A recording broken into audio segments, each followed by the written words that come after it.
நற்பவி யோகிராம் சுரத்குமார். அன்பு நேயர்கள் அனைவருக்கும் வணக்கம்.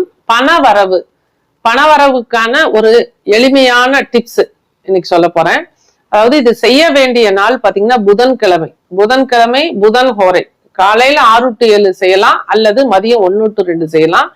இதற்கு 32 வெற்றிலை, 32 வெற்றிலையிலையும் ஓட்ட கிழிசல்கள் எதுவும் இருக்கக்கூடாது.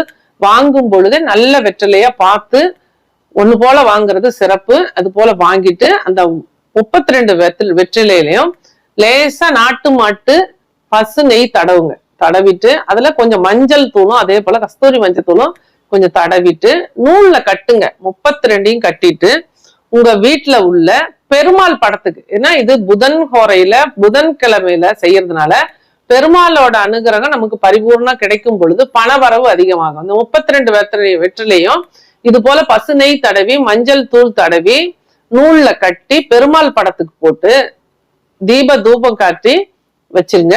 இது அடுத்த நாள் அது வாடி காஞ்ச பிறகு அதை எடுத்து ஒரு பிளாஸ்டிக் கவருக்குள்ள நல்லா காஞ்சிடணும். ஈரத்தோட வச்சீங்கன்னா பூஜா பிடிச்ச மாதிரி ஆயிடும். நல்லா காஞ்ச பிறகு ஒரு பிளாஸ்டிக் கவர்ல வச்சு நீங்க பணம் வைக்கிற இடத்துல வைங்க. இது அந்த 32 அப்படிங்கிறது புதன் செய்யக்கூடிய நேரம் பாத்தீங்கன்னா அந்த இடத்துல நமக்கு புதன் ஹோரையில செய்யறோம்.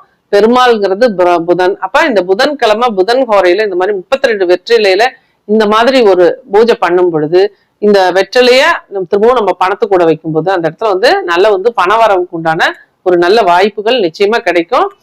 இது தொடர்ந்து பண்ணிட்டு வாங்க. அது போலவே இந்த திருப்பதி அப்படிங்கிற பேர்ல உள்ளவங்க, இல்ல திருவேங்கடம், அந்த மாதிரி ஒரு புதிய நபர்கள் உங்க குடும்பத்துல உங்க சொந்தக்காரங்க ஃப்ரெண்ட்ஸ் யாரும் இல்லாம ஒரு புதிய நபர்களை நீங்க சந்திக்கிறீங்க அப்படின்னா அப்ப உங்களுக்கு திருப்பதிக்கு பெருமாள் வர சொல்றாருன்னு அர்த்தம். அதே போல செந்தில்குமார், செந்தில்நாதன், ஜெயந்திநாதன், இந்த மாதிரி யாராவது புதிய நபர்கள் உங்க வாழ்க்கையில வராங்க அப்படின்னா உங்களுக்கு திருச்செந்தூருக்கு உங்களை முருகன் வர சொல்றாரு அப்படிங்கிற இது போல சூட்சமங்களை நீங்க புரிஞ்சுக்கிட்டு அந்த ஆலயங்களுக்கும் போயிட்டு வாங்க. நிச்சயமா நல்ல பணவரவு உருவாகும், பணவரவு கிடைக்கும், நல்லா இருப்பீங்க. நன்றி, வாழ்த்துக்கள். நற்பவி.